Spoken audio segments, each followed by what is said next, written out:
How does a man go from hauling garbage in a beat-up truck to becoming one of the richest self-made billionaires in American history? Because that's exactly what Wayne Huizenga did. We've studied him for years. Today we break down how he pulled it off, step by step. Wild part, he used a framework, one that you can apply too, to go from where you are right now to where you actually want to be. Rich, free, and turning the smell of garbage into millions. February 14th, 1962. It's a humid night in South Florida. While most of the city sleeps, 25-year-old Wayne Huizenga fires up the engine of a battered garbage truck. The air is thick with the sweet and sour smell of trash and diesel gasoline. Wayne grips the steering wheel, his knuckles covered in filth. But this is no ordinary night for him. It's the very first route of his own garbage business.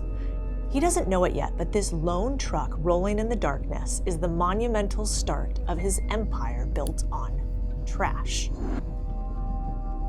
But Wayne's story isn't just about trash. It's a masterclass in leverage you can apply to your life. The kind of leverage that takes you from pushing a garbage can to owning 3 pro sports teams.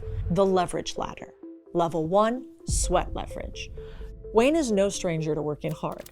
He grew up in Chicago, raised by a strict blue-collar father who ran a small construction company. The world of physical labor was in his blood. From a young age, his father drilled the truth into him. You'll never make real money working for somebody else.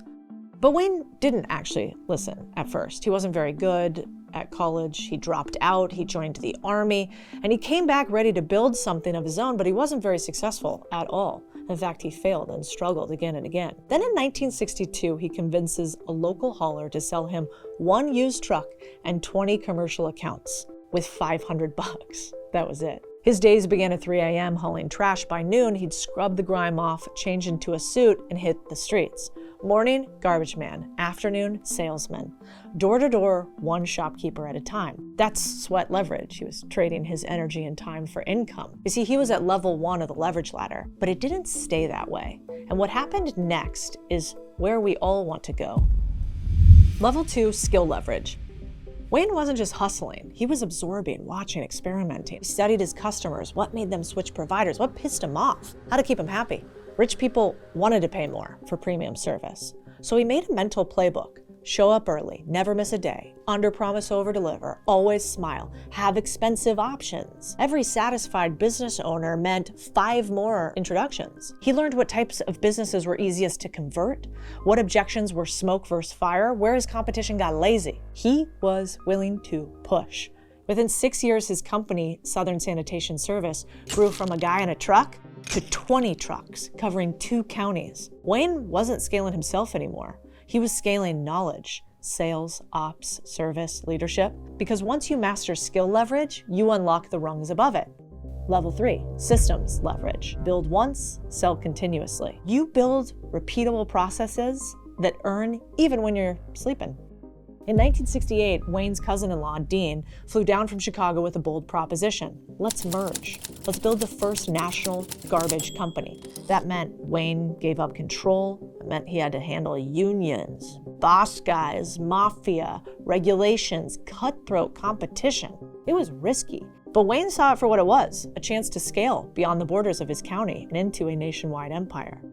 He wasn't just hauling garbage, he was designing a system. So they renamed it Waste Management, Inc. And from day one, their only plan for growth was buy more things with other people's money. Wayne merged with Dean Buntrock's Chicago operations, but he didn't just merge the routes. He merged landfill assets because Dean owned a bunch of them. And by bringing that into the fold, Wayne and Dean created a network advantage. Local haulers now had to pay them to dump there.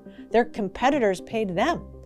They went across the US and tried to find small, beat-up family businesses and buy them using seller financing. A company in Ohio figured out a more efficient routing system. Oh, they just stole that homework and applied it to their entire business. Their hauler in Texas had a better maintenance cycle. Perfect, they rolled it out across the company. By 1972, just 4 years after the merger, they had acquired 90 companies. That is 1 company every 3 days. From a guy that had no money and never raised a ton of capital to do this. Wayne also invested in technology before it was cool. Everybody thought he was nuts. Why are you bringing all these computers? You're a garbage man. But he brought in reduced billing errors. He brought in software to manage accounts. He actually didn't think about himself as a garbage man at all.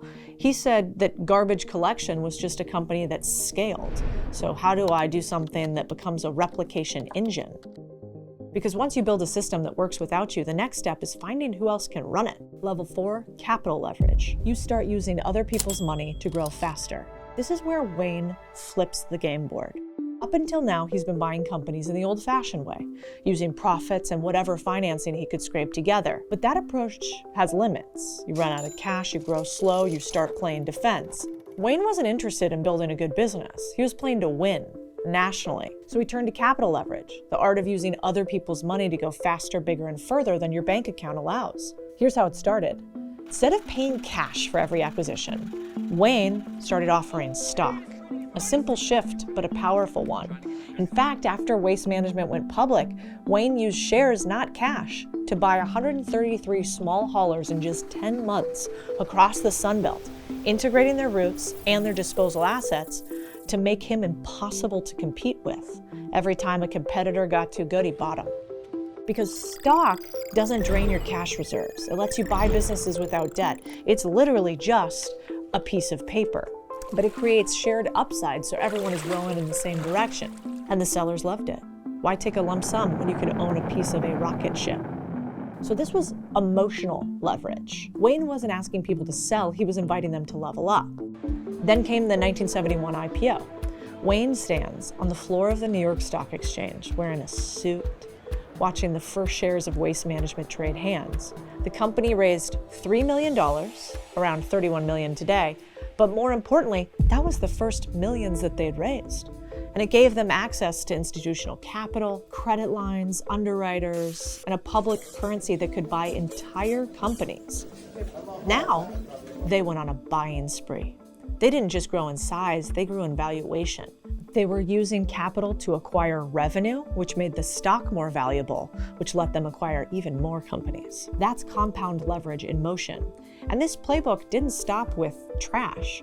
Wayne would go on to use the same capital strategy to build Blockbuster Video, AutoNation, and other multi-billion-dollar companies. He understood that money isn't the finish line, it's a force multiplier.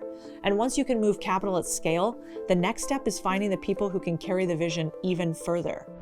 He said, some people dream of success, while other people get up every morning and make it happen. Level 5, people leverage. Wayne Huizenga knew something most entrepreneurs learn too late.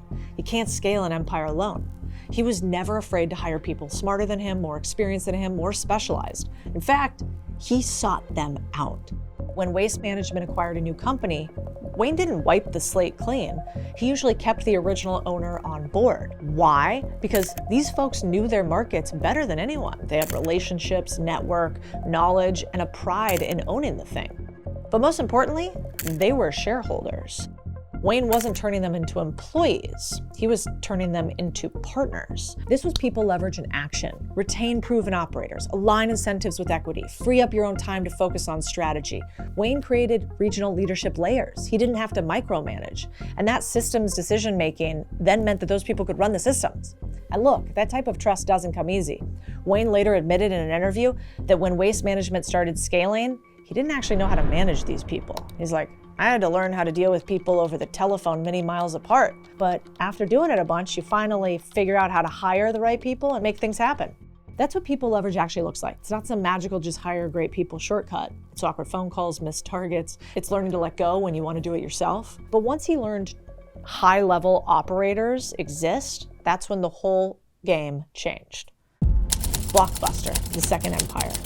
In 1987, Wayne was semi-retired and bored. So naturally, he bought a video rental chain with 19 locations for pennies on the dollar. He applied the exact same people-first model he used in garbage. He looked for operators who could run stores, manage regions, and scale systems. In less than 3 years, Blockbuster went from 19 stores to over 1,600. He understood something most tech founders don't. Video rentals were hyper-local, operational complex, and replicable, if by the right people. So in '94, he sold Blockbuster to Viacom for $8.4 billion. But he wasn't done. AutoNation, the third empire. Everyone said car sales couldn't be scaled. It's too fragmented, they said, too old school. Wayne looked exactly for that. He bought a few dealerships, then a few more.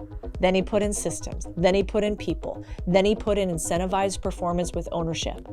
Before long, AutoNation became the largest car retailer in the United States with over $20 billion in annual revenue. He said, we're looking for something where we can make something happen.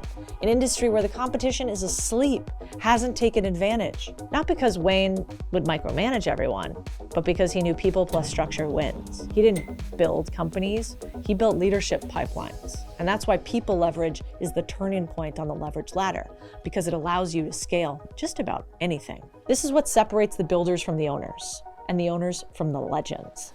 Level 6, attention leverage. The world now watches what you do. Wayne Huizenga was never chasing fame. He wasn't loud, he wasn't flashy. He didn't slap his name on skyscrapers. In fact, he wore an old school watch. He hated buying new clothes. His jeans were always ripped, and he had one favorite pair of boots. But by the late 90s, attention found him anyway. Why? Because attention is a natural byproduct of impact. At this point, Wayne had built $3 billion companies. He had taken multiple businesses public. He also owned 3 major sports teams: the Miami Dolphins, Florida Marlins, Florida Panthers. He even danced to the hokey pokey in view of the crowd at a Dolphins game. Ludicrous, yes, but it made a billionaire relatable. He wasn't just a shadow man in a suit behind the scenes. The crowd cheered, reporters snapped photos, the moment made headlines. It showed Wayne that he was part of the story and he didn't take himself too seriously. And after that, well, the journalists came. They wanted interviews, forecasts, attention. He wanted to reverse engineer him, but they wanted to make him matter. And all of a sudden, his moves did matter. And that's the hidden power of attention leverage. You don't actually have to shout to be seen. You just have to do something remarkable enough, long enough, that people start listening. What's interesting to me here is Wayne never invented anything. He didn't have a startup ever. He bought businesses that were old and then made them viral and interesting and huge with really 4 things: acquiring, systematizing, compounding, hiring, over and over and over again. So what's the real takeaway? Wayne Huizenga didn't win because he was the smartest or the most innovative. In fact, he wasn't either of those things. He didn't have a fancy degree. He didn't know how to code. He didn't raise venture capital. He didn't come from millions. He didn't go to the best schools out there. He just climbed the leverage ladder. Sweat to skill, skill to systems, systems to capital, capital to people, people to attention. That's the same framework I use now, decades later when I buy businesses. You want generational wealth? Don't climb the corporate ladder, climb the leverage ladder. The final ride, 1984, Wayne stepped down as CEO of Waste Management. To celebrate his last day, he put on his old coveralls, hopped into a beat-up garbage truck, and drove one last truck route. Even after becoming worth hundreds of millions of dollars, he wanted to remember where it all began, as a garbage man. That's fucking cool. If this inspired you, even just a little, maybe it's time for you to make your move. If you're not already subscribed, do it. Share this with a friend. I'll show you how to buy boring businesses, build leverage, and maybe one day have your own damn garbage truck empire or something cleaner.